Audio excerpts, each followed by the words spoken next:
ప్రభునందు ప్రియ పరిశుద్ధ దేవుని కుమారులారా, దేవుని కుమార్తెలారా, యేసుక్రీస్తు ప్రశస్త హెచ్చింపు నామంలో మీ అందరికీ వందనాలు, అలాగే దేవునికి స్తోత్రాలు.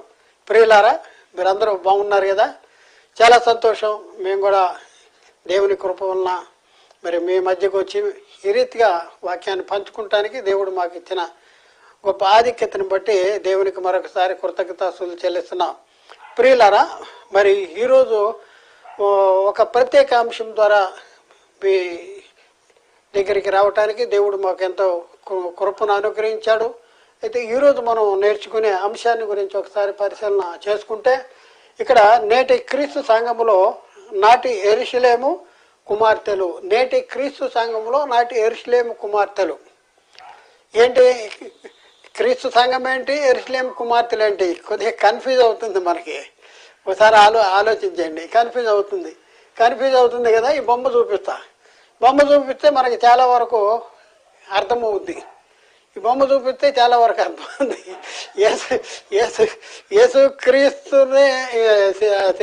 యేసుక్రీస్తుని సెలవు మోసుకుంటూ వెళ్తూ ఉన్నటువంటి పరిస్థితుల్లో యెరూషలేము కుమార్తెలు చాలా మంది ఆయన వెంబడి వెళ్తూ వాళ్ళు ఏం చేస్తున్నారు? గుండెలు కొట్టుకుంటూ రోధిస్తూ ఏడుస్తూ ఉన్నారు. నాటి యెరూషలేము కుమార్తెలు. ఆ యెరూషలేము కుమార్తెలతో యేసుక్రీస్తు ఆ కాలంలో, అంటే ఆయన శ్రమ పొందుతున్న కాలంలో వాళ్ళతో ఏమంటున్నాడంటే, యెరూషలేము కుమార్తెలారా, నా నిమిత్తం ఏడవద్దు అంటాడు. ఎవరి కోసం ఏడవమంటున్నాడు? మీ నిమిత్తము, మీ పిల్లల కోసం ఏడవండి అంటున్నాడు. చూడండి ప్రియులారా, యేసుక్రీస్తు శ్రమ పొందుతున్నటువంటి ఆ కాలంలోనే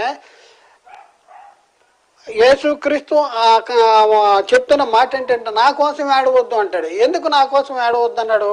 ఎందుకు ఏడవద్దు అన్నాడంటే, ఆల్రెడీ యేసుక్రీస్తు జీవించిన కాలంలో ఆయన చాలా స్పష్టంగా చెప్పాడు, నేను ఎందుకు ఈ లోకానికి వచ్చాను, నన్ను ఎవరు ఈ లోకానికి పంపించారు, నేను ఎవరి పనులు చేస్తున్నాను, ఎవరి మాటలు చెప్తా ఉన్నాను. అయితే నా పరిస్థితి ఏమవుద్ది అంటే, మనిషి కుమారుడు ఎందుకు వచ్చాడు? పరిచారము చేయించుకుంటానికి రాలేదు కానీ పరిచారము చేయుటకును అనేకులకు ప్రతిగా ప్రాణ విమోచన క్రయధనముగా తాను అప్పగించుకుంటానికి వచ్చానని చెప్పాడు. అంత మాత్రమే కాక అనేక పర్యాయాలు శిష్యులతో చెప్తున్న మాట ఏంటంటే, యెరూషలేము వెళ్తున్నాను, శాస్త్రులు పెద్దలు ఉన్నారు, వాళ్ళు నన్ను పట్టుకుంటారు, హింసిస్తారు, సిలువేస్తారు, అయినా నేను 3వ దినాన తిరిగి లెగుస్తాను అని చెప్పాడు.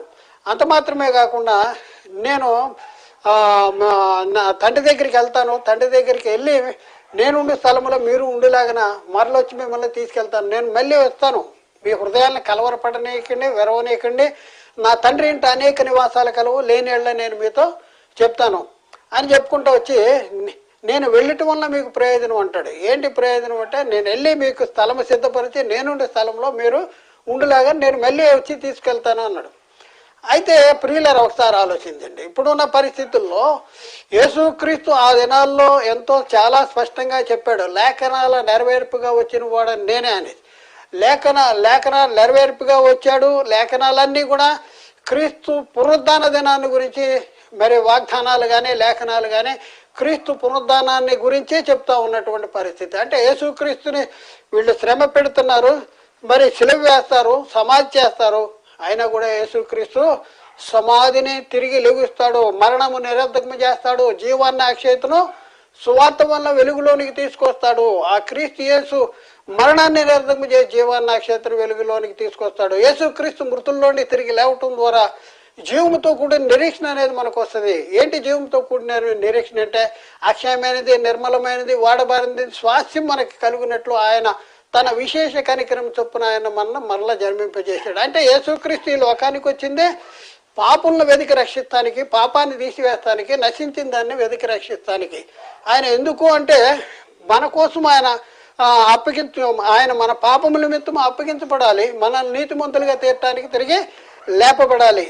కానీ ప్రియులారా, మరి ఆ కాలంలో ఆయన జీవించిన కాలంలో బోధించిన బోధ విన్నటువంటి అనేక మంది గురించి మనం పరిశీలన చేస్తే, నేను చనిపోతున్నాను, తిరిగి లెగుస్తాను, నన్ను చంపుతారు, సమాధి చేస్తారు, మళ్ళీ తిరిగి సమాధిని గెలుస్తాను, తిరిగి లెగుస్తాను, మరణాన్ని నిరతకం చేస్తాను అని చెప్పిన బోధనల్ని వాళ్ళు ఎంతవరకు అవగాహన చేసుకున్నారు ఒకసారి మనం ఆలోచించవలసిన అవసరం ఉంది. యెరూషలేము కుమార్తెలు ఎంతవరకు అర్థం చేసుకున్నారు ప్రియులారా ఒకసారి ఆలోచించండి. వాళ్ళు అర్థం చేసుకోలేదు.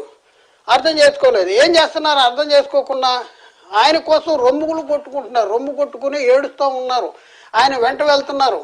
ప్రియులారా ఒకసారి ఆలోచించేయండి. అంటే యేసుక్రీస్తు జీవించిన కాలంలోనే చెప్పాడు, తండ్రి ఎలాగూ తనంతట తానే జీవం గలవాడన్నాడో అలాగే నేను కూడా మనిషి కుమారుడు కూడా తనంతట తానే జీవం గలవాడే ఉన్నాడని. కాబట్టి ప్రియులరా మరి అలాంటి యేసుక్రీస్తు అంత బోధ చేసిన యేసుక్రీస్తు బోధలే ఆ రోజుల్లో ఉన్నటువంటి ప్రజలకి అర్థం కాలేదు. యేసుక్రీస్తుని వీళ్ళు శ్రమ పెడుతున్నారంటే ఈయనకి ఏమీ చేతకాక, లేకపోతే ఈయనకి ఎవరు సహాయం లేక, ఆయన్ని హింసిస్తున్నారు, ఆయన్ని శిక్షిస్తున్నారు, మరి ఆయన బలహీనుడైపోవటం వలన ఆయన్ని శిక్షిస్తున్నారు అనేసి వీళ్ళు ఆయన వెంట వెళ్తా వీళ్ళు బాధపడుతున్నారు, చింతిస్తున్నారు, విచారిస్తున్నారు, రొమ్ములు కొట్టుకునేటటువంటి పరిస్థితి ఆ దినాల్లో జరిగింది.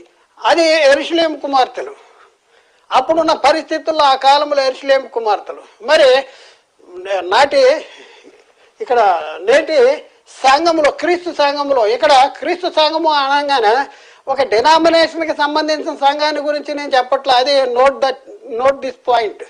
క్రీస్తు సంఘం అంటే మాది క్రీస్తు సంఘం కదా, మాది సంఘం గురించి చెప్తా ఉన్నాడు అని చెప్పేది. క్రీస్తు సంఘం అనేది డినామినేషన్కి సంబంధించిన సంఘాన్ని కాదు, క్రీస్తును శిరస్సుగా కలిగిన సంఘము, యేసు క్రీస్తులోనికి బాప్తిజం తీసుకున్నటువంటి సంఘము, దాని గురించి సంఘముగా, సార్వత్రిక సంఘముగా ప్రస్తుత కాలంలో ఉన్నటువంటి సంఘాన్ని గురించి చెప్తా ఉన్నాం. కాబట్టి ప్రియులారా నేటి కాలంలో మేము క్రైస్తవులము యేసుక్రీస్తు నామములో బాప్తిజం తీసుకున్నాం, మేము సంఘములో చేర్చబడ్డాము, మేము పరిశుద్ధులము, మేము పవిత్రం అయిపోయాము, మా పరిస్థితి పరలోకంలో ఉంది, మేము తప్ప ఎవరు పరలోకానికి వెళ్ళరు అని చెప్పుకుంటున్నటువంటి పరిస్థితుల్లో వాళ్ళ పరిస్థితి ఎలా ఉందంటే, నేటి క్రీస్తు సంఘంలో, అలాంటి వారిలో నేటి క్రీస్తు సంఘంలో నాటి యెరూషలేము కుమార్తెలు, అంటే ఆ రోజు యెరూషలేము కుమార్తెలు ఏం చేశారు? యెరూషలేము కుమార్తెలు అనేది రొమ్ము కొట్టుకుంటూ ఏడుస్తూ ఉన్నారు. ఎవరి కోసం? యేసుక్రీస్తుని గురించి ఏడుస్తూ ఉన్నారు. వాళ్ళు ఎందుకు ఏడుస్తున్నారు? ఆ రోజు వాళ్ళు క్రీస్తుని శ్రమ పెడుతున్నారు కనుక ఆ శ్రమలను డైరెక్ట్గా చూసి ఆ ఆయన పొందుతున్న శ్రమలను వీరు సహించలేక, అంటే వీళ్ళు బాధను తట్టుకోలేక ఆ బాధ దాన్ని బట్టి వాళ్ళు ఏడుస్తూ ఉన్నారు. మరి ఇప్పుడున్న పరిస్థితుల్లో నేటి క్రీస్తు సంఘంలో నాటి యెరూషలేము కుమార్తెల వలె ఏడ్చేటటువంటి అనేక మంది ఉన్నటువంటి పరిస్థితి మనం చూస్తూ ఉన్నాం. యేసుక్రీస్తుని గురించి ఏడుస్తూ ఉన్నారు. ప్రియులారా ఒకసారి ఆలోచించండి. మరి నేటి కాలంలో మనం పరిశీలన చేస్తే యేసుక్రీస్తు గుడ్ ఫ్రైడే అనేసి చెప్పుకుంటున్నటువంటి పరిస్థితుల్లో, ఆయన్ని సెలవు వేసిన పరిస్థితుల్లో 40 దినాలు ఉపవాసాలు ఉంటూ, మరి లెంట్ డేస్ అనేసి పాటిస్తూ ఎంతో దుఃఖిస్తూ, విచారిస్తూ, చింతిస్తూ, రొమ్ములు కొట్టుకుంటూ మరి సంఘాల్లో ఉపవాస ప్రార్థనలు, ఆ ప్రార్థనలు, ఈ ప్రార్థనలను పెట్టేసి మరి ఎన్నో రకాలుగా మరి చేస్తున్నటువంటి పరిస్థితి మనం చూస్తూ ఉన్నాం.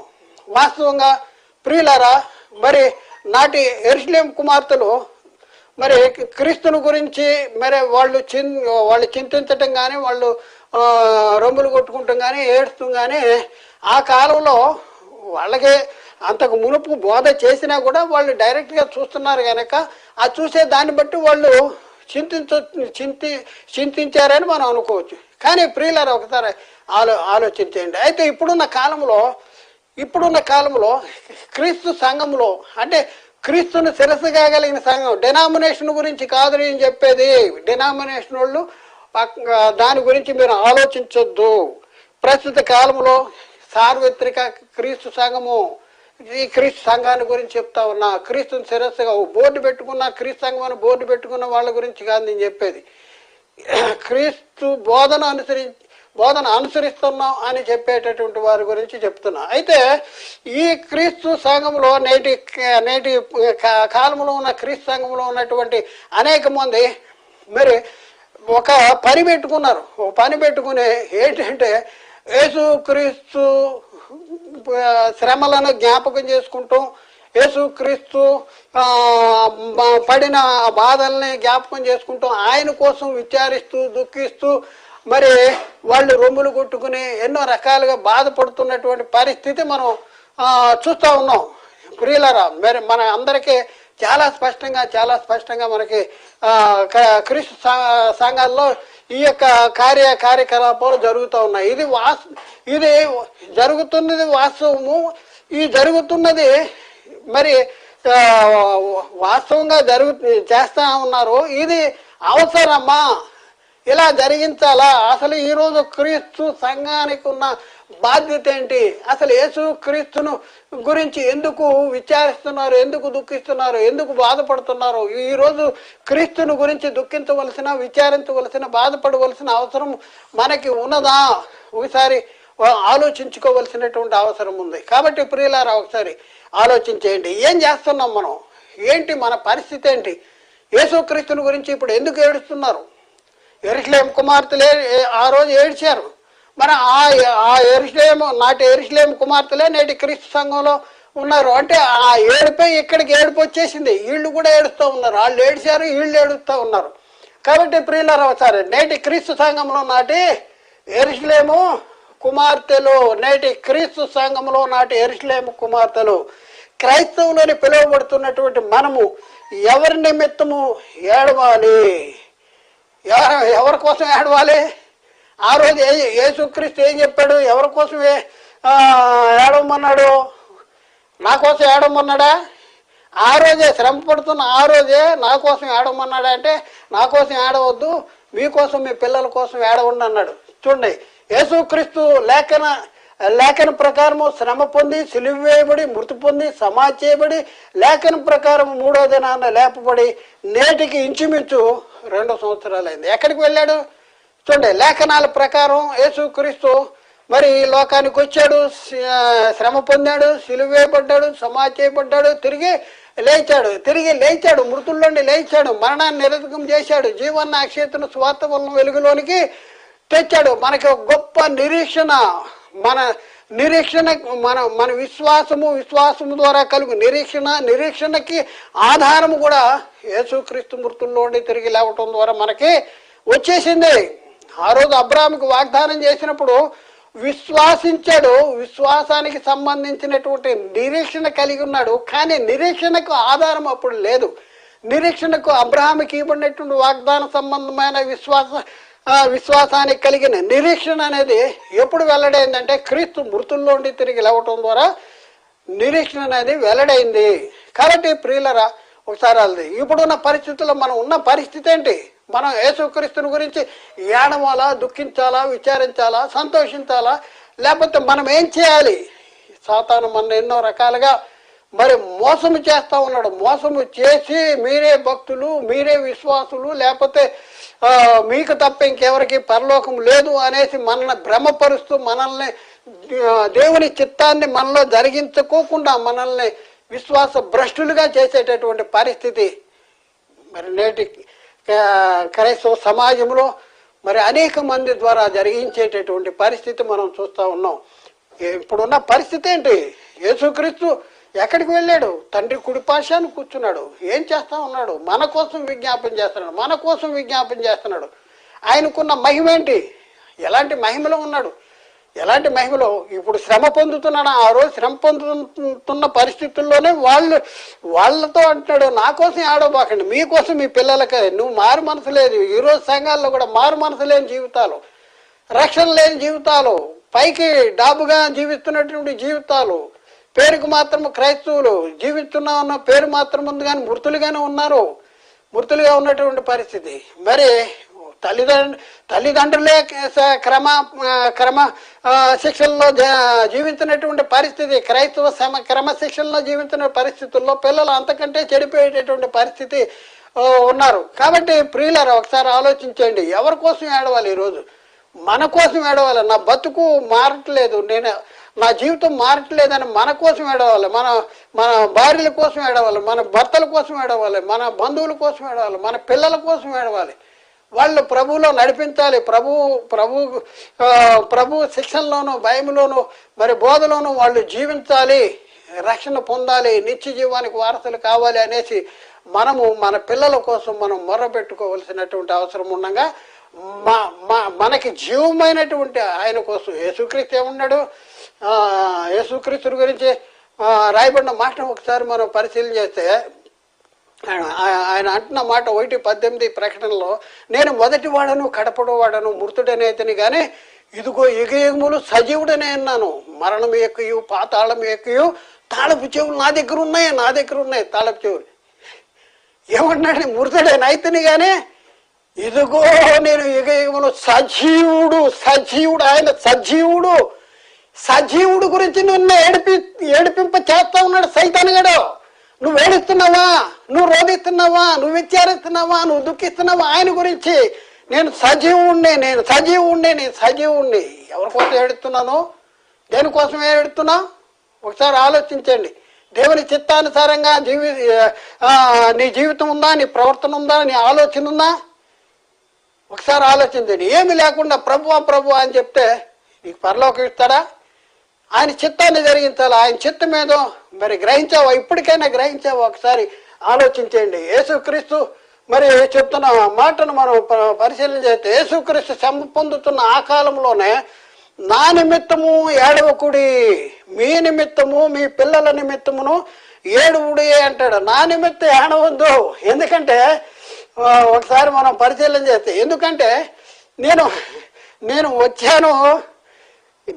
వచ్చిందే నేను మనిషి కుమారుడు పరిచారం చేయించుకుంటారు. పరిచారం చేయటానికి అనేకులకు ప్రతిగా ప్రాణ విమోచన క్రయధనంగా తను అప్పగించుకుంటానికి వచ్చాను. నేను సెలవు వేయబట్టడానికి వచ్చాను. కానీ నేను చనిపోయినట్టే ఉన్నాను, తిరిగి లేస్తానని కూడా చెప్పాడు. కాబట్టి నా కోసం ఎందుకు ఏడుస్తారు మీరు, నా కోసం ఏడవద్దు అంటాడు. నేటి దినాల్లో ఈ యుగ సంబంధమైన దేవత అవిశ్వాసులైన క్రైస్తవులని పిలువబడుతున్న వారితో దేవుని ఆజ్ఞను విడిచిపెట్టి మనుషుల పారంపర్య ఆచారములను గైకొన్నట్లు చేస్తున్నాడు. చూడండి, యుగ సంబంధమైన దేవత ఎక్కడికి దిగిపోయాడు, మన దగ్గరికి వచ్చేసాడు. అపవాది తనకు సమయం కొంచెమే అని తెలుసుకొని బహు క్రోధము గలవాడు మీ దగ్గరికి వచ్చాడు. వచ్చి ఏం చేస్తున్నాడు, దేవుని చిత్తానికి భిన్నంగా వ్యతిరేకంగా మన ఆలోచనలు మన క్రియలను జరిగింపజేసి మనం దేవుల్లో ఉన్నాము అనేసి భ్రమమన్న కల్పించి చివరాఖరికి దేవునికి పనికిరాని భ్రష్టులుగా మన తీర్చిదిద్దటమే సాతాను యొక్క తంత్రం. ఒకసారి ఆలోచి, మేమేదో గొప్ప పని చేస్తున్నాం, మేము ఏడుస్తున్నాం, మేము లెంటల్ డేస్ పాటిస్తున్నాం, మేము యేసుక్రీస్తు శ్రమల దినాలు పాటిస్తున్నాం అని చెప్పుకుంటున్న వారులారా, భ్రష్టులుగా చేయాలని సాతాను మిమ్మల్ని చేయాలని ప్రయత్నం చేస్తూ ఉన్నాడు. దానికోసమే దేవుడు మిమ్మల్ని ప్రేమించి ఈ వాక్యం మీ దగ్గరికి తీసుకొచ్చాడేమో. మీ జీవితాలు మార్చుకోండి. ఇప్పటికైనా ఒకసారి ఆలోచన చేసుకోవాల్సిన అవసరం ఉంది. కాబట్టి అందులో ఒకటి ఏంటంటే, నేటి దినాల్లో క్రైస్తవులని పిలువబడుతున్నటువంటి మనము క్రీస్తు యొక్క శ్రమలను జ్ఞాపకము చేసుకుంటూ ఏడుస్తూ రోధిస్తూ ఏడవటం మన విషయంలో దేవుని చిత్తమేనా, ఇది దేవుని చిత్తమేనా మనం చేస్తుంది, మన బోధకులు మనకి నేర్పించింది, మన బోధకులు మనకి చేపిస్తుంది, ఇది దేవుని చిత్తమేనా ఒకసారి ఆలోచన చేసుకోవాల్సింది. ఒకసారి ఆలోచన, ఏ సంఘంలో అయితే లెంట్ డేస్ పాటిస్తూ క్రీస్తు శ్రమలను జ్ఞాపకము చేసుకుంటూ ఏడుస్తూ రోధిస్తూ విచారిస్తూ అయ్యో అని మొర్రెత్తున్నారే ఆయన కోసం, వాళ్ళు ఏమనుకుంటున్నారు? యేసుక్రీస్తు ఇప్పుడు బలహీనుడిగా ఉన్నాడా? యేసుక్రీస్తు మీరు ఏడవలసినటువంటి స్థితిలో ఉన్నాడా? మీరు ఏడ్చే స్థితిలో ఉన్నాడా? యెరూషలేము కుమార్తెలు అంటే ఆయన శ్రమ పొందుతూ డైరెక్ట్గా చూశారు, ఆయన వెంబడిస్తున్నటువంటి పరిస్థితుల్లో అప్పుడు యేసుక్రీస్తు అలాంటి పరిస్థితుల్లో నా కోసం ఏడవద్దు అంటున్నాడు. మరి ఇప్పుడు ఎందుకు ఏడుస్తున్నారు? మృతుల్లోండి తిరిగి లేచి కూడా 2000 సంవత్సరాలు పైచిలుకు అయిపోయింది. అయినా కూడా ఈ రోజు కూడా సాతాను మనల్ని వదిలిపెట్టట్లేదు. ఏడవండి. ఎందుకంటే నరకంలో కూడా ఏడవాలి మీరు. అక్కడ కూడా మొర్రెత్తాలి, ఇక్కడ మొర్రెత్తండి, అక్కడ మొర్రెత్తండి. ఒకసారి ఆలోచించండి, ఎందుకు ఏడుస్తున్నారు? ఆఖరి దాకానండి వాక్యాన్ని, ఆఖరి దాకైనా మన జీవితాలు మార్చుకుంటానికి ప్రయత్నం చేద్దాం, లేకపోతే దేవుడు కూడా మనల్ని కాపాడలేడు. ప్రియులారా, ఇప్పుడు మనము యేసు నిమిత్తం ఏడవాలా లేక యేసు ఈ లోకమునకు సిద్ధపరిచినటువంటి రక్షణను మనం పొందుకొని దానిలో కొనసాగిస్తూ అనేకుల్ని ఈ రక్షణ మార్గంలో నడిపించడానికి మనము సర్వలోకానికి వెళ్ళి సర్వ సృష్టికి సువార్త ప్రకటన చేయాలా? యేసుక్రీస్తు మనకి రక్షణ సిద్ధపరిచేశాడు. ఆ రక్షణను మనం పొందుకోవాలి. యేసు దేవుని కుమారుడనే, యేసు తండ్రి దేవుడు పంపించాడనే, యేసుక్రీస్తు దేవుని కుమారుడనే, యేసుక్రీస్తు చెలుగులో రక్తం కాచాడనే, క్రీస్తు రక్తం ద్వారా నా పాపాలు క్షమించబడేనే, ఆయన శ్రమ పొంది సిలువ వేయబడి మరి సమాధి చేయబడి లేఖనాల ప్రకారం తిరిగి 3వ దినాలు లేచాడని, యేసుక్రీస్తు పరలోకానికి వెళ్ళాడని, ఆయన విశ్వాసం ఉంచి వారిని తిరిగి తీసుకువెళ్ళటానికి మరి త్వరగా రాబోతున్నాడు అని ఎదురు చూడవలసినటువంటి మనము ఏడుస్తూ కూర్చుంటున్నావా? ఒకసారి ఆలోచన. ఆయన కోసం ఏడుతున్నావు, అయ్యో అంటాడు. ఇప్పుడు అయ్యో అనేలాగా ఉన్నాడు ఆయన. ఎంత మహిమలో ఉన్నాడు. అంత మహిమలో ఉన్న ఆయన కోసం ఇప్పుడు ఏడుస్తున్నట్టే ఆయన ఏమనుకున్నాడు? అమాయకుల్ని చేసి సాతారగాడి వీళ్ళని పిచ్చోళ్ళు ఏం చేస్తున్నాడు? వీళ్ళు పరలోకంకి వచ్చే పొజిషన్లో లేరు అనేసి ఆయన అక్కడ విచారిస్తున్నాడు. అందుకనే దేవుడు మిమ్ముని గురించి చింతిస్తున్నాడు అంటే మిమ్ముని గురించి. ఎందుకంటే సాతాను ఎవరిని మింగుతున్నాను వెతుకుతూ మీ దగ్గరికి వచ్చేసాడు. ఇదిగో పిచ్చి పనులు మనతో చేపిస్తా ఉన్నాడు. ఇది చేయమని బైబిల్లో పరిస్థితుల్లో మనం చూస్తే ఎవరు చెప్పలేదు, ఎవరు చేయలేదు. ఇంకా మనం చూద్దాం ప్రియులారా ఒకసారి. నేటి కాలంలో క్రైస్తవులను పిల్లబడుతున్న వారిలో కొందరు ఎవరి కోసం ఏడుస్తున్నారు, ఎందుకు దుఃఖిస్తున్నారు? యేసు కొరకు ఏడుస్తున్నారు. ఎందుకంటే యేసు కొరకే ఏడుస్తున్నారు. తేడా జరిగిపోయింది ఇక్కడ. యేసు కోసం ఏడవమని మనకి ఎక్కడైనా లేఖనాల్లో మనకు ఆజ్ఞలు ఉన్నాయా ఆయన కోసం ఏడవమని? ఆయన జీవించిన కాలంలోనే ఆయన కోసం, ఆయన శ్రమ పొందుతున్న పరిస్థితుల్లో ఆయన కోసం ఏడుస్తుంటే నా కోసం ఏడవద్దని చెప్తే ఇప్పుడు మనతో ఎవరి కోసం ఏడ్చేలాగా చేపిస్తా ఉన్నాడు. యేసుక్రీస్తు మరణమును జ్ఞాపకము చేసుకుని మనలను ఏడవమని, దుఃఖించమని, విచారించమని, రోదన చేయమని మనకు ఎవరు చెప్పారు? దేవుడు చెప్పలేదు, బైబిల్ చెప్పలేదు. మనకు అలా చెప్పమని మరి ఎవడు చెప్పుంటాడు? సైతాన్ గాడు. ఎవడు చెప్పుంటాడు చెప్పండి? అవును, ఎవరూ చెప్పలేదు. ఎందుకంటే దేవుడు చెప్పలేదు, యేసు చెప్పలేదు, పరిశుద్ధాత్ముడు చెప్పలేదు, అపోస్తులు చెప్పలేదు, చేయలేదు కూడా. అపోస్తులు కూడా యేసు కోసం ఏడవలేదు. Note this point. మరి ఎవరు నేర్పించారు మనకు ఈ పద్ధతిని? అంటే సాతానుగా నేర్పిస్తున్నాడు. వాడు పెద్ద సాతానుగాడైతే మనం చిన్న సాతానుగాలే అయిపోయాం. దేవునికి వ్యతిరేకమైన పని చేసే వాళ్ళందరూ కూడా సైతానుగాళ్ళే. యేసుక్రీస్తు ఏం చెప్పాడు? నేను ఎరుసలేము వెళ్తున్నాను, శాస్త్రులు పేదల చేత నేను హింసించబడతాను, సిలువ వేస్తారు, తిరిగి 3వ దినాన్ని లెగుస్తానంటే, అయ్యా పేతురు గారు ఏం చేస్తున్నాడంటే ఎంతో ప్రేమ ఉంది ఆయనకి. ఆయన చేయి పట్టుకుని ప్రభువా ఇది నీకు దూరమవునుగాక అంటాడు. యేసుక్రీస్తేమో తండ్రి చిత్తాన్ని జరిగించడానికి వచ్చాడు. తండ్రి క్రియలు జరిగించి, తండ్రి మాటలు చెప్పి, ఇదిగో తండ్రి చిత్తం ఏదైతే ఉందో దాన్ని ఫైనల్గా జరిగిపోతుంది నా జీవితంలో అని చెప్తుంటే, నేను సెలవేయబడతా, తిరిగి 3వ దినాలను లెగుతా అంటే నువ్వు సెలవేయబడకూడదు, నువ్వు లేకూడదు, ఇది నీకు దూరం అవునుగాక అంటున్నాడు. యేసుక్రీస్తు ఏమన్నాడండి? ఎంతో ప్రేమ ఉంది పాపం. నువ్వు శ్రమ పడకూడదు, నువ్వు సెలవేయబడకూడదు అనేసి చాలా ప్రేమ ఉంది. అలాంటి ప్రేమ కలిగి ఉన్నట్లుగానే మన భ్రమపరిచేటటువంటి పరిస్థితి. మరి పేతురుని ఏమన్నాడు? అబ్బా బేష్ పేతురు గారు నా కోసం ఎంత ఆలోచిస్తున్నారు, నా కోసం నా శ్రేయోభిలాషులు అందరికంటే నువ్వు గొప్పోడు అన్నాడా? సైతానా, నా వెనక్కి పో, నువ్వు నాకు అభ్యంతరంగా ఉన్నావు, నువ్వు మనుషుల సంగతులు ఆలోచిస్తున్నావు కానీ దేవుని సంగతులు ఆలోచించట్లేదు, నువ్వు మనుషుల సంగతులు ఆలోచిస్తున్నావు. తండ్రి చిత్తాన్ని నీ జీవితంలో నెరవేర్చకూడదు యేసు అంటున్నాడు సైతానుగాడు పేతురు ద్వారా. అందుకనే పేతురు అన్నాడు, సైతానా వెనక్కి పో అంటాడు. ఈరోజు దేవుని చిత్తాన్ని జరిగించుకోకుండా దేవుని చిత్తానికి వ్యతిరేకంగా జీవిస్తున్న వారు ఎవరు అంటే సైతానులు. దేవుని చిత్తం ఏంటో పరీక్ష చేసుకోవాలి. దేవుడు చెప్పలేదు, యేసుక్రీస్తు చెప్పలేదు, పరిశుద్ధాత్ముడు చెప్పలేదు, అపోస్తులు చేయలేదు, చెప్పలేదు. మరెవరు చెప్పారు? సైతానే చెప్పాడు. వాడే చేపిస్తున్నాడు. సైతాన్ డైరెక్ట్గా సంఘాల్లో దిగిపోయాడు. సంఘాల్లో దిగిపోయి వెలుగుదూత వేషం ధరించుకున్నాడు. వాని పరిచారకులు క్రీస్తు పరిచారకుల వేషం ధరించుకున్నారు. ఇది ఆశ్చర్యం కాదు. సాతాను తానే వెలుగుదూత వేషం ధరించుకున్నాడు. ధరించుకుని మన దగ్గర దిగి వచ్చేసాడు. వచ్చేసి మనల్ని కూడా నువ్వు భక్తి కలిగి ఉండు, నువ్వు ఎంతో భక్తిగా జీవించు, కానీ నీ భక్తి దైవ చిత్తానుసారంగా ఉండకూడదు. ఇశ్రాయేలీయులు ఈ విషయంలో మనం చూస్తే వాళ్ళు దేవుని యందు ఆసక్తి ఉందట. కానీ వారి ఆసక్తి అలాంటి ఆసక్తి అంటే జ్ఞానానుసారంగా లేదు. వారు దేవుని ఆజ్ఞను కాకుండా, దేవుని చిత్తాన్ని కాకుండా, ఆజ్ఞను కాకుండా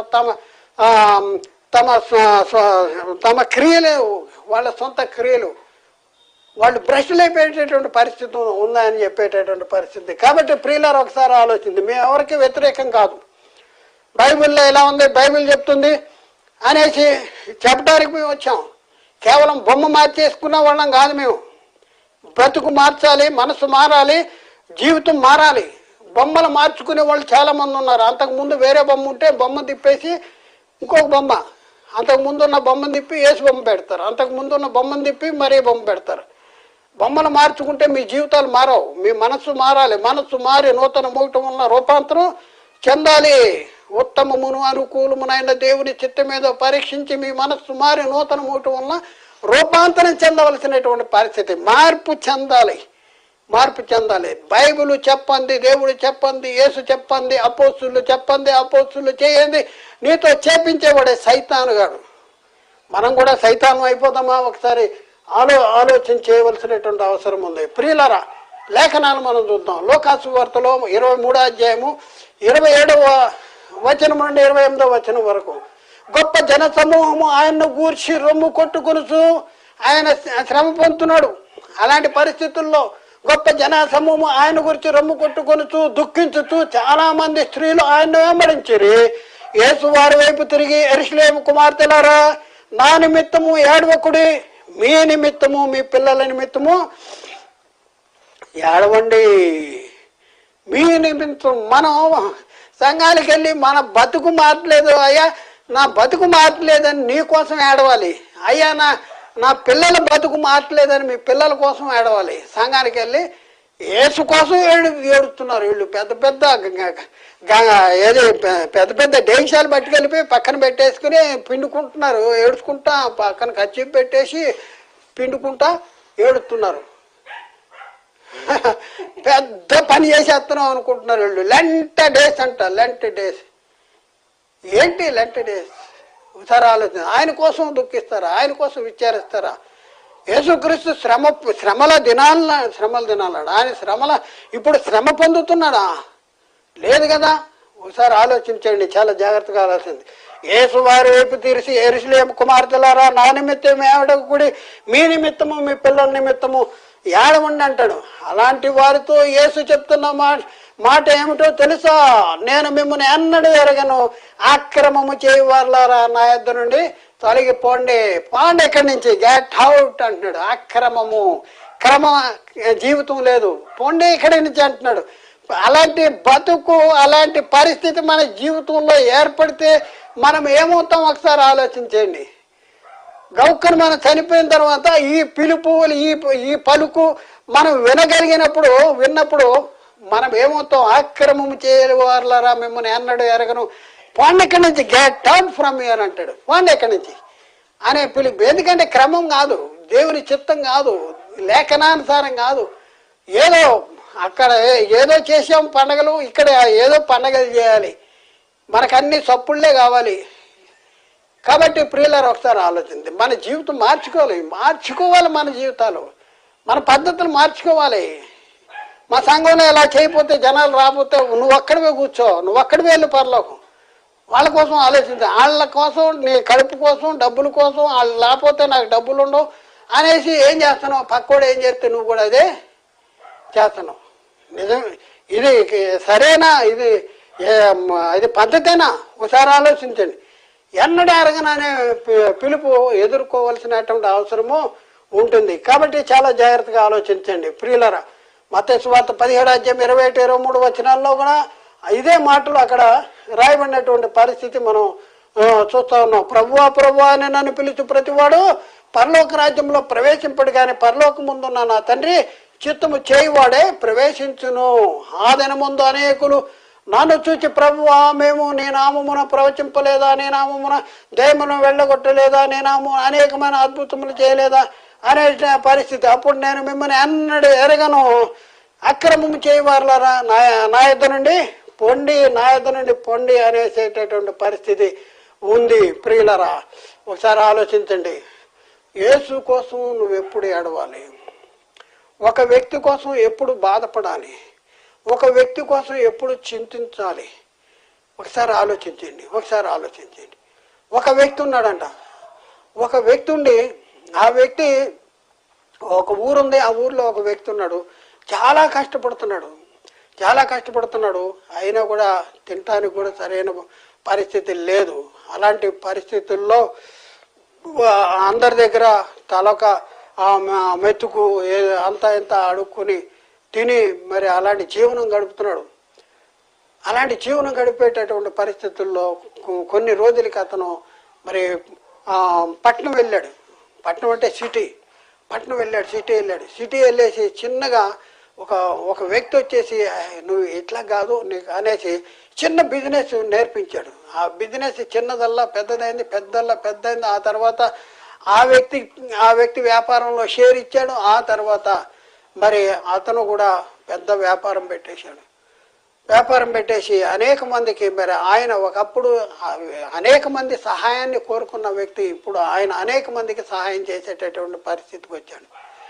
ఆ వ్యక్తి మళ్ళీ తను ఎక్కడి నుంచి అయితే ఏ ఊరు నుంచి అయితే వచ్చాడో ఆ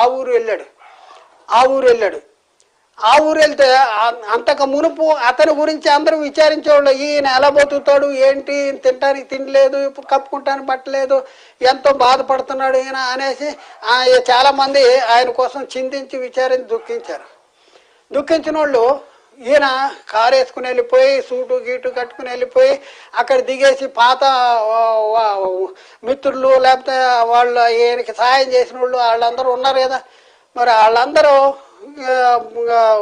ఈయన దగ్గరికి వచ్చేసారంట. ఈయన దగ్గరికి వచ్చేసి ఏం చేస్తున్నారు వాళ్ళు, ఏడుతున్నారంట.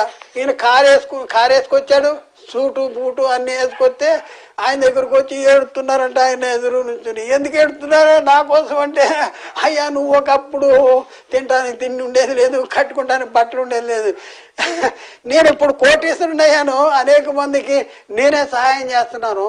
మరి ఇలాంటి పరిస్థితుల్లో ఒకప్పుడు నా గురించి ఆలోచించారు, దుఃఖించారు, కానీ ఇప్పుడు నా కోసం ఎందుకో ఏడుస్తున్నారు మీరు అని అడుగుతున్నాడు. ఒకసారి ఆలోచించండి, నిజమేనా అది? ఏడవల లేకపోతే ఆయన దగ్గర మాకేదైనా ఇస్తావా అనేసి ఆయన దగ్గర మనం ఏదైనా మనం ఆశించాలా? చూడండి, మనకే ఇచ్చేలాగుంటే మనం ఆయన కోసం ఏడుస్తున్నాం. ఏంటంటే ఒకప్పుడు అలా చేసావు, ఒకప్పుడు ఇలా చేసావు, తినటానికి లేదు, చాలా కష్టపడ్డావు. యేసుక్రీస్తుని గురించి కూడా ఈ సేమ్ సందర్భం. యేసుక్రీస్తుని గురించి ఈరోజు ఏడుస్తున్నారు కదా, ఎప్పుడు ఏడుస్తున్నారు? ఎప్పుడు ఏడవాలి? ఏడవలసిన సమయంలోనే, చింతించవలసిన సమయంలోనే, దుఃఖించవలసిన సమయంలోనే యేసుక్రీస్తు చెప్తున్నాడు నా కోసం ఏడవద్దు అంటాడు. ఆ కాలంలోనే ఏడవద్దు అంటాడు. మరి ఇప్పుడున్న పరిస్థితుల్లో ఆయన ఎలాంటి పరిస్థితుల్లో ఉన్నాడు? ఇంకా ఆయన సిలువలో, ఈ మనోళ్ళు సిలువలోనే చూస్తున్నారు. సిలువలో చూడాలా, సమాధిలోనే చూడాలా? ఆయన్ని సమాధిలోనే చూస్తావా, సిలువలోనే చూస్తావా? ఎక్కడుంది నీ దృష్టి? ఎలా చూస్తున్నావు ఆయన్ని? ఆయన మహిమ నీకు కనపడుతుందా లేదా? ఎంతటి మహిమ కలిగి ఉన్నాడో నువ్వు అర్థం చేసుకోగలుగుతున్నావా? మరి ఇప్పుడున్న పరిస్థితుల్లో యేసుక్రీస్తు కలిగి ఉన్న మహిమను నువ్వు అర్థం చేసుకోగలిగితే మన జీవితం మారిపోద్ది. అయ్యో, నా కోసం తన రక్తాన్ని చిందించాడు, నా కోసం బలైపోయాడు, ఆయన మరణాన్ని నిర్లక్ష్యం చేశాడు, సమాధి గెలిచాడు. అంతేకాదు, యేసుక్రీస్తులో ఏంటి మరణం నిర్లక్ష్యమైంది, జీవమాక్షేత సువార్త వల్ల వెలుగులో వచ్చింది. క్రీస్తు యేసు మృతుల్లోని తిరిగి రావడం ద్వారా జీవంతో కూడి నిరీక్షణ వచ్చేసింది. జీవంతో కూడి నిరీక్షణ అక్షయమైంది, నిర్మలమైంది, వాడబారింది నిరీక్షణ మనకు వచ్చేసింది. ఇప్పుడు ఎవరి వల్ల వచ్చింది? యేసుక్రీస్తు వలన. యేసుక్రీస్తు మరి మన మన జీవితానికి ఇంత వెలుగును మనం ప్రసాదిస్తే ఆయన కోసం ఏడుస్తుంటే నా కోసం ఎందుకు ఏడుస్తాను? నేను శ్రమ పొందాను, సెలవు వేయబడ్డాను, తిరిగి లేచాను, ఇప్పుడు మహామహిమలో ఉన్నాను. నేను ఎంత మహిమలో ఉన్నందుకు మీరు వారవలేక నా కోసం ఏడుస్తున్నారా? మీకేం ఏమైనా పట్టిందా? కొరిందేం పట్టిందా? ఎందుకు ఎడుతున్నారు నా గురించి అనేసి ఆయన చాలా బాధపడతా మమ్మల్ని పంపించాడు ఈ వాక్యం చెప్పమని. క్రీస్తు ప్రేమ మమ్మల్ని బలవంతం చేస్తాం ద్వారా మీకు ఈ మాటలు చెప్పగలుగుతున్నాం. ఆఖరి దాకేనండి, ఇంకా చాలా ఉంది మీకు. కాబట్టి ఆలోచించేయండి. ఒక వ్యక్తిని గురించి ఎప్పుడు ఆలోచిస్తానే? బాధపడుతున్నప్పుడు ఆలోచించారు. కోటీశ్వరుడు అయిపోయాడు. కోటీశ్వరుడు అయిపోయి అనేక మందికి డబ్బులు సహాయం చేసే పరిస్థితి ఉంది. ఆయన ఎదురుగా కూర్చుని ఆ కోటీశ్వరుడు వస్తే ఆయన ఎదురుగా కూర్చుని ఏడుతుంటే ఎందుకు ఏడుతున్నావమ్మా అంటే, ఓ ఒకప్పుడు నానా నువ్వు ఇలా బతికా అలా బతికో అలా అని అంటే, నన్ను నేను కోటీశ్వరుని అయిపోయాను, నా కోసం ఎందుకు ఏడుస్తున్నావు? ఒకప్పుడే ఏడ్చావంటే పర్వాలేదు. అలాగే యేసుక్రీస్తు సిలువలో శ్రమ పొందుతున్న ఆ కాలంలోనే వీళ్ళు రొమ్ము కొట్టేసుకుంటుంటే నా కోసం కాదు, మీకోసం మీ పిల్లల కోసం ఏడవండి అని చెప్పాడు. ఇప్పుడు మీరు దేనికోసం ఏడుతున్నారు? ఆయన కోసమా? ఆయన కోసం ఏడుతున్నారా? ఒకసారి ఆలోచించండి. అయితే ప్రియులారా, ఇక్కడ మనం చూస్తే ఇదే ఇప్పుడు మనం చెప్పింది ఉదాహరణ. ఈ ఉదాహరణ చెప్పామన్నమాట. ఈ ఉదాహరణ అంటే ఒకప్పుడు చాలా శ్రమ పొందాడు, కష్టపడ్డ ఆ కాలంలోనే ఆళ్ళీళ్ళు పెట్టింది తిన్నాడు. ఇదిగో బొచ్చి పట్టుకున్నాడు. ఆళ్ళీళ్ళు పెట్టింది తినుకుంటూ బతికాడు. మరి ఒక కాలానికి వచ్చేసేటప్పటికి కోటీశ్వరుడు అయిపోయాడు. కోటీశ్వరుడు అయిపోతే ఆ కోటీశ్వరుడు ఎదురుగా కూర్చుని వీళ్ళు ఏడుస్తున్నారంట.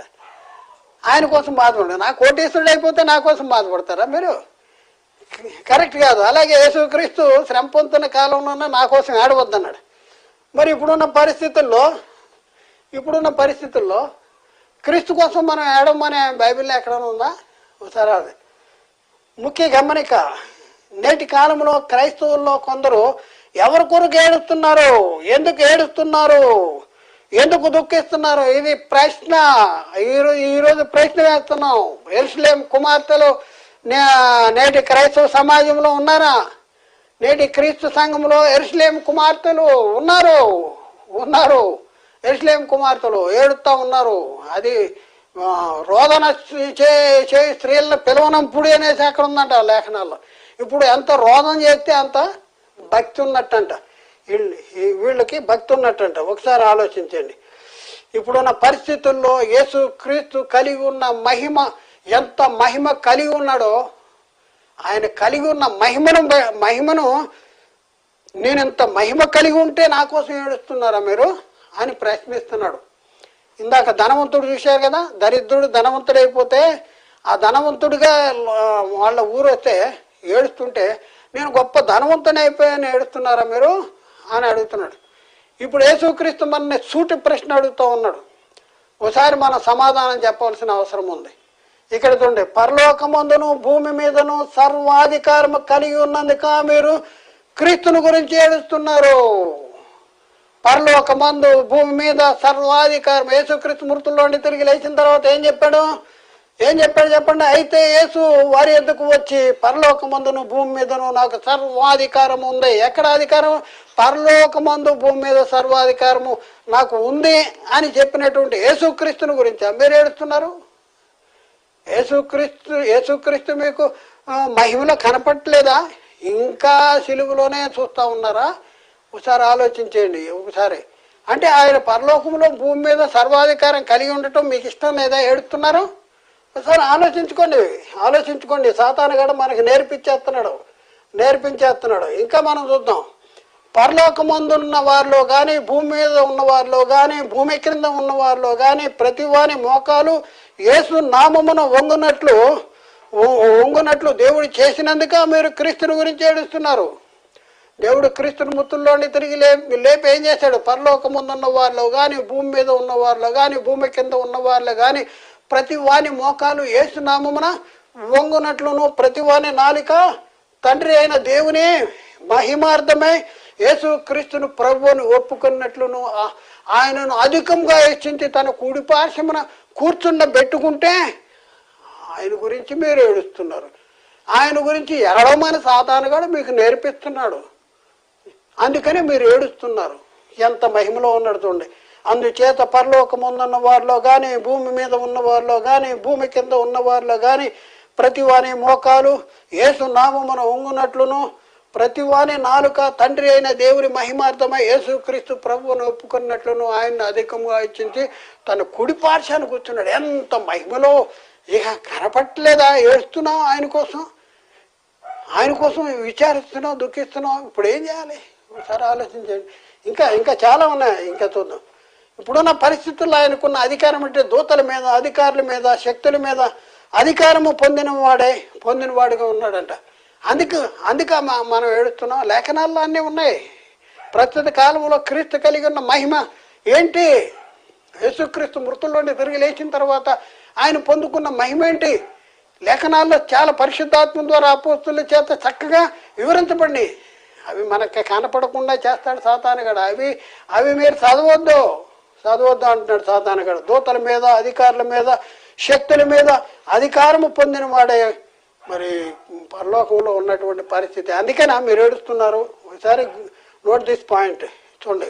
పేతురు రాసిన మొదటి పత్రిక 3వ అధ్యాయం 22వ వచనంలో ఆయన పరలోకానికి వెళ్ళి, చూడండి, ఇది నమ్ముతారా మీరు? నమ్మరా? నమ్మితే చూడండి, ఆయన పరలోకానికి వెళ్ళి దూతల మీద, అధికారుల మీదను, శక్తుల మీదను అధికారం పొందిన వాడే దేవుని కుడి పార్శ్వమున ఉన్నాడు. దేవుని కుడి పార్శ్వమున నమ్ముతున్నారా? నమ్ము అనేవాళ్ళే ఎడతారు. ఆయన ఇంకా బాధపడుతున్నాడు అనేవాళ్ళే ఎడతారు. అంత మహిమలో ఉన్నవాడు అనేవాళ్ళు ఏడవరు. చూద్దాం. మరొకది, సమస్తమైన ఆధిపత్యం కంటేను, అధికారం కంటేను, శక్తి కంటేను, ప్రభుత్వం కంటేను ఈ యుగమునందు మాత్రమే కాక రాబోయే యుగమునందును పేరు పొందిన ప్రతి నామం కంటే ఎంతో హెచ్చుగా పరలోక ముందు ఆయనను తన కుడి పార్శ్వాన కూర్చోబెట్టుకున్నందుక మీరు ఏడుస్తున్నారు.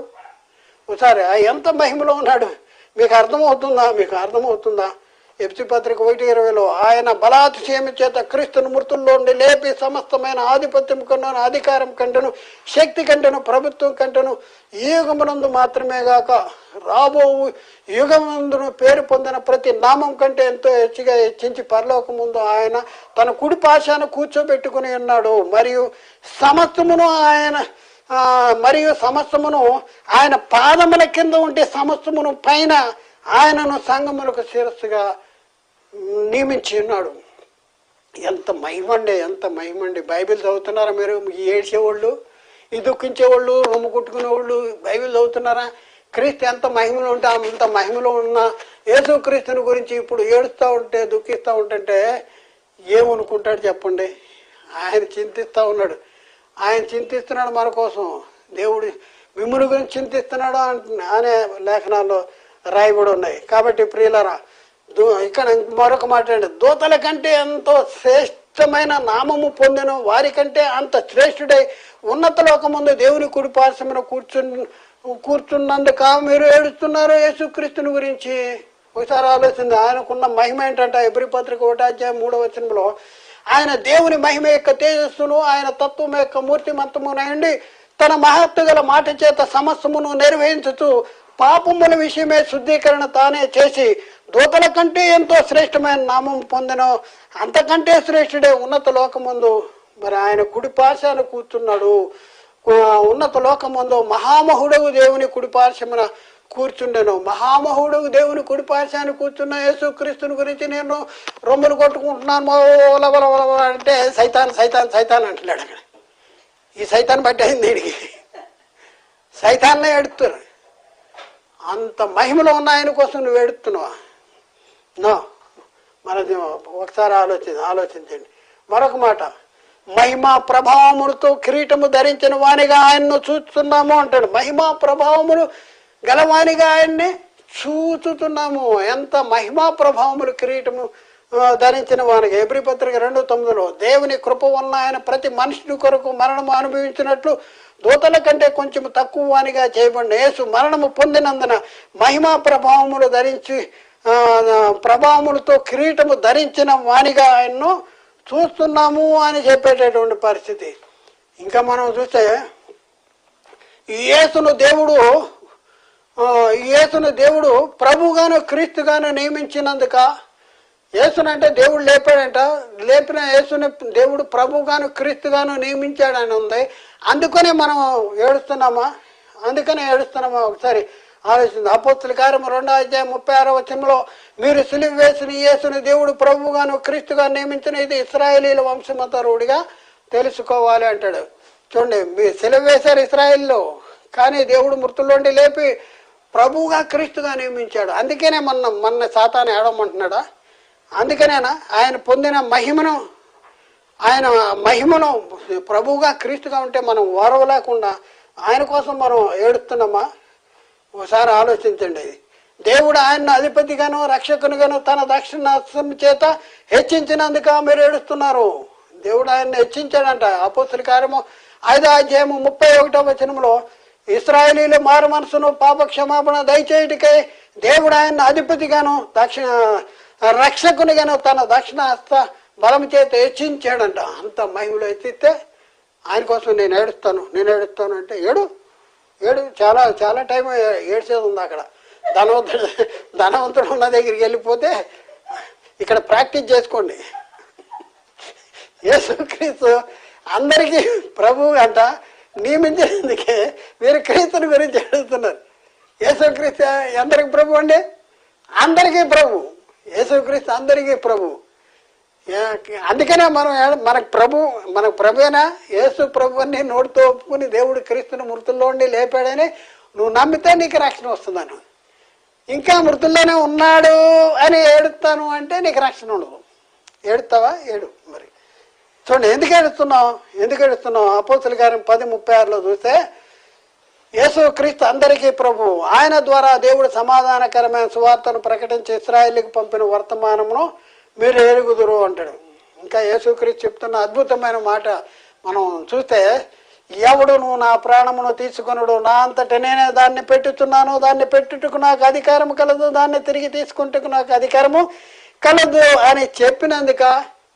చూడండి, ఎవడును నా ప్రాణమును తీసుకున్నాడంట, దాన్ని పెట్టడానికి నాకు అధికారం కలదు, తిరిగి తీసుకుంటానికి అధికారం తీసుకున్నాడు, తిరిగి లేచాడు, అధికారం కలదు అనేసి ఆయన చెప్పాడు. దానికోసమే మనం ఏడుస్తున్నాము. ఒకసారి లేఖనాలు ఏం చెప్తున్నా? అసలు లేఖనాలు చదువుతున్నారా? వాగ్దానాలు చదువుతున్నారా? వాగ్దానం నెరవేర్పు చదువుతున్నారా? ప్రస్తుత కాలంలో మనం ఏం చేయాలి అనేది చదువుతున్నారా? చూడండి, నేను దాన్ని యోహాను సువార్త 10:17-18 నేను దాన్ని మరలా తీసుకున్నట్లు నా ప్రాణమును పెట్టుతున్నాను, ఇందువలన నా తండ్రి నన్ను ప్రేమించుతున్నాడు. ఎవడు నా ప్రాణమును తీసుకొనడు, నా అంతటా నేనే దాన్ని పెట్టుచున్నాను, దాన్ని పెట్టుటకు నాకు అధికారము కలదు, తిరిగి తీసుకుంటకు కూడా నాకు అధికారము కలదు. నా తండ్రి వలన ఈ ఆజ్ఞను పొంది ఉన్నాను. నా ప్రాణాన్ని పెట్టడానికి అధికారం కలదు, తిరిగి తీసుకుంటానికి అధికారం. తిరిగి లేచాడు దేవుడు, క్రీస్తును మృతుల్లోండి లేపాడు. ఇప్పుడున్న పరిస్థితుల్లో దేవుడు క్రీస్తుని లేపడు, మనల్ని కూడా తన శక్తి ఉన్న లేపుతాడని నమ్మాలి. యేసుక్రీస్తుని గురించి అయ్యో అనేసి ఆయన కోసం దుఃఖిస్తూ విచారిస్తూ చింతిస్తూ రమ్ములు కొట్టుకుంటూ అయ్యో నా కోసం శ్రమ పొందాం అంటే వేస్ట్ ప్రియులారా. దానివల్ల లాభంలో మన జీవితాలు మార్చుకోవాలి. మన బతుకులు మార్చడానికి ఆయన వచ్చాడు. ఆయన పొందిన శ్రమలో మన జీవితాలు మార్చుకోవాలి. ఆయన కోసం ఏడవకూడదు. యేసుక్రీస్తు అది మీ బతుకులు మార్చుకోండి, మీ పిల్లల బతుకులు మార్చుకోండి, మీకోసం మీ పిల్లల కోసం ఏడవండి. ఈరోజు కూడా మనం అంతే. ఈరోజు కూడా మన జీవితాల కోసం వస్తున్నారు సంఘానికి, బతుకులు మారు మనసు లేదు, తీసుకున్న బాప్తిజాలు సరైనవి కాదు, పేరుకు మాత్రం క్రైస్తవులని పిలువబడుతున్నారు. ఒకసారి ఆలోచించండి, ఎలాంటి పరిస్థితులు జీవించుతున్నాం అనే పేరు మాత్రం ఉంది, మృతులుగానే ఉంటున్నారు. కాబట్టి ప్రియులారా, ఒకసారి అర్థమవుతుందా లేఖన సత్యం అర్థమవుతుందా? అందరూ చేస్తున్నా నేను చేస్తానని వెళ్ళిపోవటం కాదు. ఒక్కడు వచ్చిన నాకు ఈ బోధ లేకపోతే వెళ్ళిపోతారండి అంటున్నాడు ఒక ఆయన. వాళ్ళు చేసేలాగా మనం చేయకపోతే వెళ్ళిపోతారండి. మన దగ్గర జనాలంటే ఇదేం బంధువుల తోటి కాదు, అందరినీ కూర్చోబెట్టి ఇక్కడ మేపటానికి. పోనీ రక్షణగా కావలసిన వాడే ఇక్కడ ఉంటాడు. సత్యాన్ని ప్రేమించేవాడే ఉంటాడు. యేసుని ప్రేమించేవాడు, దేవుని ప్రేమించేవాడు, వాక్యాన్ని ప్రేమించేవాడు, సత్యాన్ని ప్రేమించేవాడు ఇక్కడ ఉంటాడు. ఒక్కడున్నా చాలు. ఒక్కళ్ళు లేకపోయినా కానీ నేను ఒక్కడనే ఉంటా. ఒకసారి ఆలోచించి, జనాల కోసమా మనం బోధ చేసేది? కడుపు కోసమా బోధ చేసేది? నా నిత్య నరకానికి వెళ్ళేటటువంటి పరిస్థితి. తండ్రి ఎలాగూ, మరొక వచనం, తండ్రి ఎలాగో తనంతటి తానే జీవము కలిగి ఉన్నాడో అలాగే కుమారుడును తనంతటి తానే జీవము కలిగి ఉండుటకు కుమారునికి అధికారము అనుగ్రహించినందుకు అని వేడుతున్నావు. తండ్రి తనంతటి తానే జీవము కలిగి ఉన్నాడంట. అలాగే కుమారుడు కూడా తనంతటి తానే జీవము కలిగి ఉన్న తండ్రి తనంతటి తానే జీవము కలిగిన వాడే ఉన్నాడు. అలాగే కుమారుడును తనంతటి తానే జీవము గలవాడై ఉండుటకు కుమారునికి అధికారం, జీవము కలవాడు, తనంతటి తానే జీవము గలవాడు. ఆయన కోసం నువ్వు వేడుతూ ఎందుకు? ఎవరు నేర్పుతున్నారు? నేను సైతాన్ గడా? ఒకసారి ఆలోచన, సైతాన్ గడ దులుపుకోండి, ఆయన్ని తప్పించుకోండి. ఇప్పటికైనా తప్పించుకోవాలి. యేసు ఈ దేవాలయమును పడగొట్టి 3 దినాల్లో దాన్ని లేపుతానని చెప్పాడు. లేచాడా? తన శరీరం దేవాలయాన్ని గురించి 3 దినాల్లో లేస్తాను, 3 దినాల్లో తిరిగి లేస్తానని చెప్పాడు. 3 దినాలు దాని గురించి చెప్తా ఉన్నాడు. మరి లేచాడా లేదా? లేచాడనే ఏడుస్తున్నావా? అలాగే ఉండిపోతే పోయేది అనుకుంటున్నావా? ఏంటి నీ బతుకు, నీ జీవితం ఏంటి? ఎవరు నేర్పుతున్నాడు ఈ సైతాన్ గాడు? యోహాను సువార్త 2:19-20 వచనాల్లో యేసు ఈ దేవాలయమును పడగొట్టి 3 దినముల్లో దాన్ని లేపుదనని చెప్పాను. యూదులు ఈ దేవాలయమును 46 సంవత్సరములు కట్టిరే, నీవు 3 దినముల్లో దాన్ని లేపుదువా? 46 సంవత్సరాలు కట్టారంట. 3 దినాల్లో లేపేస్తానంటే ఏంది అనేసి, ఆ దేవాలయాన్ని గురించి కాదు, తన శరీరం అనే దేవాలయాన్ని గురించి 46 సంవత్సరాలు కట్టిన దేవాలయాన్ని 3 దినాల్లో లేపేస్తానంటే వీళ్ళు ఆశ్చర్యపోతా ఉన్నారు. అయితే ఆయన తన శరీరమును దేవాలయమును గురించి ఈ మాట చెప్పును. ఆయన మృతుల్లో నుండి లేచిన తర్వాత ఆయనను గూర్చి ఈ మాట చెప్పినని ఆయన శిష్యులు జ్ఞాపకము చేసుకుని లేఖనములను ఏసి చెప్పిన మాటలను అప్పుడు నమ్మారంట. లేఖనాలను ఏసి చెప్పిన మాట. మరొక వచనం చూద్దాం. ఆయన దేవుని మహిమ యొక్క తేజస్సు, ఆయన తత్వం యొక్క మూర్తిమత్వమును అంటాడు. అందుకనే నా దేవుని మహిమ యొక్క తేజస్సు, తత్వం యొక్క మూర్తిమత్వం ఉన్నందుక మనం సాతాను మన్న ఏడమని చెప్తున్నాడా? హెబ్రీ పత్రికలో 1:3 వచనం, ఆయన దేవుని మహిమ యొక్క తేజస్సును, ఆయన తత్వం యొక్క మూర్తిమత్వం అనేండి సమస్తమును నిర్వహిస్తూ పాపముల విషయమే శుద్ధీకరణ తానే చేసి దేవదూతల కంటే అంత శ్రేష్ఠుడై ఉన్నత లోకముందు మహామహుడగు దేవుని కుడిపాశాన ఉన్నాడు అనేసి అక్కడ రాయబడు. 1:4 వచనంలో మహామహుడగు దేవుని కుడిపార్శ్వమున ఆసీనుడై ఉన్నాడు అనేసి అక్కడ ఉంది. దానికోసం మనం ఏడుతున్నాం. దేవుడు సమస్తమును క్రీస్తు పాదముల కింద లోపరిచి ఉన్నందుక మీరు ఏడుస్తున్నారు. దేవుడు సమస్తాన్ని క్రీస్తు పాదాల కింద లోపరిచాడంట. అందుకే మనం ఏడుస్తున్నాము. సమస్తము క్రీస్తు పాదముల కింద లోపరిస్తే క్రీస్తు పాదాల కింద లోపరిచిన వాని గురించే మనం ఏడుస్తున్నాం. కొరింథీయులకు రాసిన మొదటి పత్రిక 15:27-28 వచనాల్లో దేవుడు సమస్తమును క్రీస్తు పాదముల కింద లోపరిచి ఉంచెను, సమస్తమును లోపరచబడి ఉన్నదని చెప్పినప్పుడు ఆయనకు సమస్తమును లోపరిచిన వాడు తప్ప సమస్తమును లోపరచబడి ఉన్నదనే సంగతి విషయమే.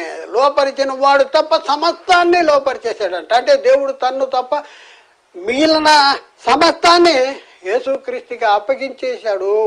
మరి అందుకే ఏడుస్తున్నారు. ఒకసారి ఆలోచించండి ప్రియులారా, ఏం చేపిస్తా ఉన్నాడు మనతో సాతానుగా? ఏం చేపిస్తా ఉన్నాడు? మరియు సమస్తమును ఆయనకు లోపరచబడి ఉన్నదా అని చెప్పినప్పుడు దేవుడు సర్వములో సర్వమగు నిమిత్తము కుమారుడు తనకు సమస్తమును లోపరిచిన దేవునికి ఆయన లోబడ్డాడు. కాబట్టి ప్రియులారా, ఒకసారి ఆలోచించండి. యేసుక్రీస్తు ఎలాంటి మహిమను కలిగి ఉన్నాడు? యేసుక్రీస్తు ఇప్పుడున్న పరిస్థితుల్లో ఎలాంటి పరిస్థితుల్లో ఉన్నాడు? మనం ఒకసారి ఆలోచించవలసినటువంటి అవసరం ఉంది. క్రీస్తు పడిన కష్టాలు, క్రీస్తు పడిన శ్రమలు, వాటన్నింటినీ బట్టి మనం ఏం చేయాలంటే మన జీవితాలు మార్చుకోవాలి. మన కోసం ఆయన శ్రమ పొందాడు, మన నిమిత్తం ఆయన శ్రమ పొందాడు. మరి ఆయన మన నిమిత్తం శ్రమ పొందితే మన జీవితంలో ఆయన కోరుకునేది ఏది? మన విషయంలో ఆయన ఏం కోరుకుంటున్నాడు? ఆయన వచ్చి శ్రమ పొందాడు, ఆయన కోసం ఏడవటం కోసం శ్రమ పొందాడా? లేకపోతే మన ఏం చేయమని ఆయన కోరుకుంటున్నాడు? దేవుడు క్రీస్తుని పంపించిన విషయంలో కానీ, దేవుడు మన విషయంలో ఏం కోరుకున్నాడు? క్రీస్తు తాను అప్పగించుకున్న విషయంలో కానీ, క్రీస్తు మన విషయంలో ఆయన ఏం కోరుకుంటున్నాడు? ఏం చేయాలి మనం? ఏం చేయాలంటే మన జీవితాలు మార్చుకోవాలి. మన కోసం ఒక మార్గాన్ని ఏర్పాటు చేశాడు, మనకి రక్షణ సిద్ధపరిచాడు. ఆ సిద్ధపరిచిన రక్షణ మనం పొందుకోవాలి. పొందుకొని మన జీవితాలు మార్చుకుని మనం నిత్య జీవానికి వారసులుగా ఉండి ఇంకా అనేక మందిని నిత్య జీవానికి నడిపించేటటువంటి పరిస్థితుల్లో మనం ఉండవలసినటువంటి అవసరం ఉంది. అంతేగాని నా కోసం కష్టపడ్డాడు, నా కోసం కష్టపడ్డాడు, నా కోసం కష్టపడ్డాడు అని ఏడుస్తూ మొరెత్తుకుంటూ రొమ్ము కొట్టుకుంటే అది దానివల్ల ప్రయోజనం ఉండదు. ఒక చిన్న ఎగ్జాంపుల్ చెప్తాను ప్రియులారా. ఒక చిన్న పల్లెటూరు అంట. చిన్న పల్లెటూరులో ఒక చాలా పేద వ్యక్తి. ఆ పేద వ్యక్తికి ఒక కుమారుడు ఉన్నాడు. ఆ కుమారుడు ఉంటే ఆ పేద వ్యక్తి కుమారుడిని ఏం చేస్తానంటే, నేను చదువుకోలేదు, నా కుమారుడైనా చదువుకోవాలి అనేసి గొప్ప చదువు చదివించాలని ఒక గొప్ప ధ్యేయం ఉంది. నేను ఎంత కష్టపడినా సరే నా కుమారుడు నాకంటే మంచి జీవితం కలిగి ఉండాలి అనేసి ఒక ఆలోచన ఉంది. మరి అలాంటి ఆలోచన కలిగినటువంటి ఆ తండ్రి ఏం చేశాడు, ఆ పల్లెటూరులో ఉన్న చదువంతా పూర్తి చేపించాడంట. ఆ తర్వాత మరి పట్నం పంపించాడు. పట్నం అంటే సిటీ పంపించాడు. సిటీకి పంపించి పెద్ద చదువుల కోసం అక్కడ చదువుతాను. అయితే సిటీకి వెళ్ళిన తర్వాత ఈ కొడుకు ఏం చేస్తా ఉన్నాడంటే మరి తండ్రి పంపించిన డబ్బుల్ని జులాయిగా మరి ఫ్రెండ్స్తో ఖర్చు పెట్టుకుంటూ డబ్బులు అయిపోయినాయి మళ్ళీ పంపించు అంటున్నాడండి. చూడండి ప్రియులారా, మరి తండ్రి ఎలా డబ్బులు సంపాదిస్తున్నాడు, ఎలా కష్టపడుతున్నాడు అది గుర్తించకోకుండా ఏం చేస్తున్నాడంటే నాకు డబ్బులు పంపి అంటుంటే తండ్రి మరి ఉన్నంత వరకు పంపించాడు. ఇంకా కష్టపడుతున్నాడు. పగలు రిక్షా దొక్కి మరి రాత్రి ఏం చేస్తున్నాడంటే కమ్మరి పని చేస్తున్నాడు. ఇదిగో కమ్మరి పని, ఇది ఎర్రగా కాలిన దాని మీద మరి సుత్తి పెట్టి కొట్టాలి, ఆ కమ్మరి పని కూడా చేస్తున్నాడు. పగలు రిక్షా దొక్కుతున్నాడు, రాత్రి నా కొడుకుని బాగా చదివిపోయాలి. కొడుకు ఏం చేస్తున్నాడు, తండ్రి పంపించిన డబ్బుల్ని జులాయిగా మరి ఫ్రెండ్స్తో తిరుక్కుంటూ చెడు అలవాట్లు నేర్చుకుని మరి చదువుకోవట్లేదు. మరి అలాంటి పరిస్థితుల్లో డబ్బులు పంపిపోతే కొడుకు కోపం వచ్చేసింది. ఎందుకు నాకు డబ్బులు పంపించలేదని మరి తండ్రిని అడగటానికి ఇంటికి వచ్చేటప్పటికి ఇంటికాడ తండ్రి లేడు. తండ్రి లేకపోతే పక్కని అడిగాడు, ఏడు మా నాయనేడి, ఏమయ్యాడు, మాకు డబ్బులు పంపించలేదంటే మీ నాయన అప్పుడు వాళ్ళు కాదు చెప్పారు, నాయన నీ చదువు కోసం ఆయన పగలంతా రిక్షా దొక్కుతున్నాడు, రాత్రి అంతా ఆ కమ్మరి పనిలో ఉంటున్నాడు, ఆ ఎర్రగా కాల్చిన నుప్పుల్లోంచి ఎర్రగా కాల్చినటువంటి వాటిని సుత్తి పెట్టి కొట్టుకుంటూ మరి చెమటోడుతూ మరి డబ్బులు పంపిస్తున్నాడు. ఇప్పుడు అక్కడే ఉంటాడు, వెళ్ళు అంటే అక్కడికి వెళ్ళాడంట. అక్కడికి వెళ్ళిన తర్వాత ఆ తండ్రి కష్టపడే దాన్ని కొడుకు దొంగసాటిగా చూశాడంట. దొంగసాటిగా చూసి వాళ్ళు చెప్పిన దాన్ని బట్టి, పక్కోళ్ళు చెప్పిన దాన్ని బట్టి, ఈయన చూసిన దాన్ని బట్టి, ఏంటి నా తండ్రి నా కోసం రాత్రి పగలనక కష్టపడుతున్నాడా, పగల రిక్షా దొక్కుతున్నాడా, రాత్రి కమ్మరి పని చేస్తున్నాడా, మరి ఆ డబ్బులు నాకు పంపిస్తే నేను నా చదువుకోకుండా మరి స్నేహితులతో జులాయిగా ఖర్చు పెడుతున్నానా, ఏంటి నా పరిస్థితి ఏంటి, నా బతికేంటి, నా తండ్రి పడిన కష్టానికి సార్థకతగా నా జీవితాన్ని మార్చుకోవాలి, నా కోసం నా తండ్రి మరి ఎంత శ్రమ పొందాడు, ఎంత కష్టపడుతున్నాడు అనేసి జీవితం మార్చుకున్నాడు, మనసు మార్చుకున్నాడు. తండ్రికి ముఖం చూపించలేదు, నేను బాగా చదువుకుని మంచి మార్కులు ఉత్తీర్ణులై, ఫస్ట్ మార్కులు ఉత్తీర్ణులై తర్వాతే నా తండ్రి దగ్గరికి వచ్చి నా తండ్రికి ముఖాన్ని చూపిస్తాను, నా తండ్రి కష్టానికి సార్థకతగా నా జీవితాన్ని మార్చుకుంటానని తిరిగి వెళ్ళిపోయి జీవితాన్ని మార్చేసుకుని బాగా చదువుకుని తిరిగి వచ్చినటువంటి పరిస్థితి, తండ్రికి ముఖం చూపించాడు. ఒకసారి ఆలోచించేయండి, యేసుక్రీస్తు నీకోసం శ్రమ పొందాడు, నీకోసం కష్టపడ్డాడు. దేవుడు క్రీస్తుని మన కోసం అప్పగించాడు. యేసుక్రీస్తు మన కోసం తాను బలిగా అర్పించుకున్నాడు. ఆయన అంతా శ్రమ పొంది కష్టపడి మరి దేనికోసం, నీ కోసం, మన కోసం, పరలోకముందున్న వారిలో కానీ భూమి మీద ఉన్న వారిలో కానీ సమస్తమును క్రీస్తునందు ఏకముగా సమకూర్చాలని తండ్రి ఉద్దేశం. మనల్ని తండ్రి దగ్గరికి తీసుకువెళ్ళాలని తాను బలిగా అర్పణగా అర్పించుకున్నాడు. మరి ఇప్పుడు నువ్వేం చేస్తున్నావు, ఆయన గురించి ఏడుతో కూర్చుంటున్నావా, ఆయన గురించి శ్రమ పడుతూ కూర్చున్నావా. ఆ కుర్రోడు నా తండ్రి శ్రమ పొందుతున్నాడు, కష్టపడుతున్నాడు అనే అక్కడే ఆగిపోలేదు. నా తండ్రి పడిన కష్టానికి సార్థకతగా నా జీవితాన్ని మార్చుకుంటాను. నా తండ్రి ఏ ఉద్దేశం అయితే కలిగి ఉన్నాడో ఆ ఉద్దేశాన్ని నా జీవితంలో నెరవేరుతాను అన్నాడు. ఇప్పుడున్న పరిస్థితుల్లో మన తండ్రి అయిన దేవుని ఉద్దేశము క్రీస్తును మన కోసం అర్పించాడంట, అనుగ్రహించాడు. క్రీస్తు మన కోసం అప్పగించాడు. అలాగే తండ్రి అయిన దేవుడు యేసుక్రీస్తు కూడా మన కోసం అప్పగించుకున్నాడు. ఇప్పుడు నువ్వు చేయాల్సిందేంటి? ఆయన శ్రమ పొందాడు, సిలువలో శ్రమ పొందాడని మనం ఏడవలా, లేకపోతే ఆయన పొందిన శ్రమల కష్టానికి సార్థకతగా మన జీవితాన్ని మార్చుకోవాలా? ఒకసారి ఆలోచించండి ప్రియులారా, ఆలోచించండి. ఏం చేయాలి? నా నిమిత్తము ఏడవకండి, మీకు నిమిత్తము మీ పిల్లల కోసం ఏడవండి, మీ నిమిత్తము మీ పిల్లల నిమిత్తము ఏడవండి అంటాడు. ఏడవండి. ఎవరి కోసం ఏడవాలి? ఎవరి కోసం దుఃఖించాలి?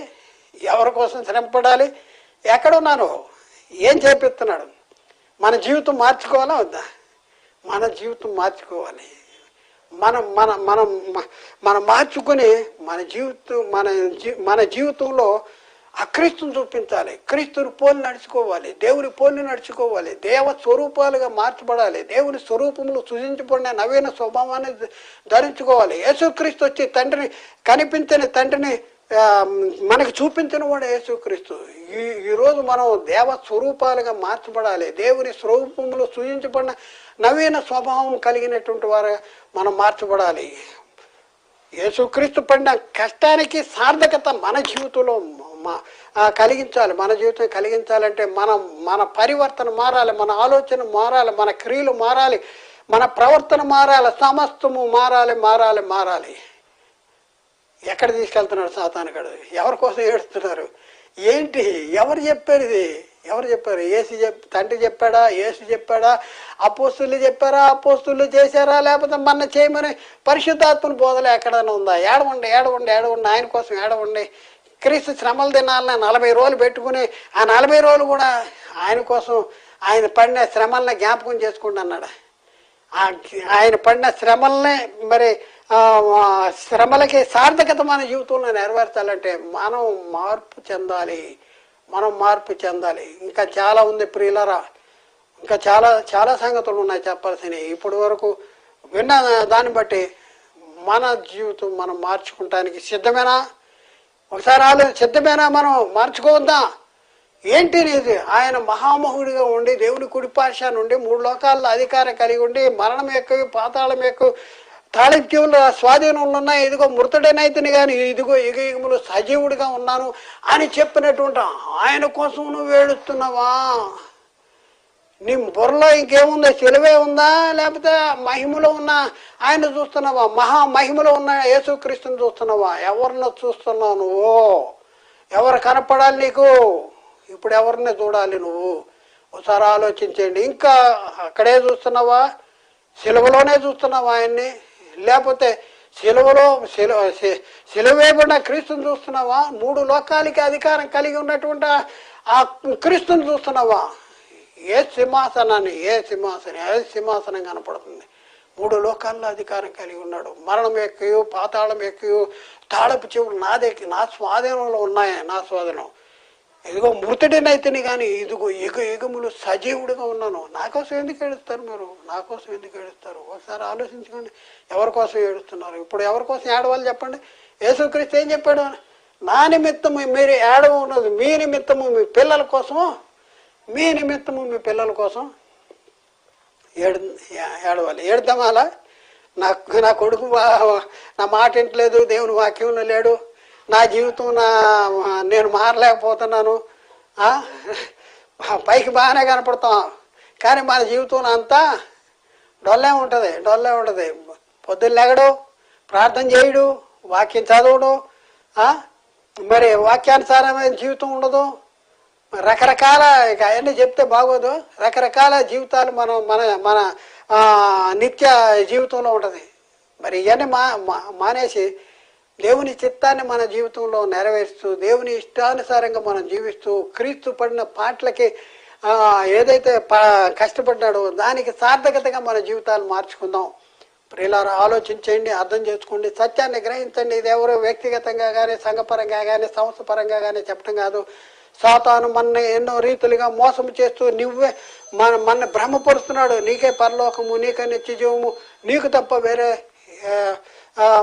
వేరే ఎవరికి కూడా నిత్యజీవము లేదని మోసపరుస్తున్నాడు. కాబట్టి ఆలోచించేయండి, అర్థం చేసుకోండి, మరి సత్యాన్ని గ్రహించటానికి ప్రయత్నం చేయండి.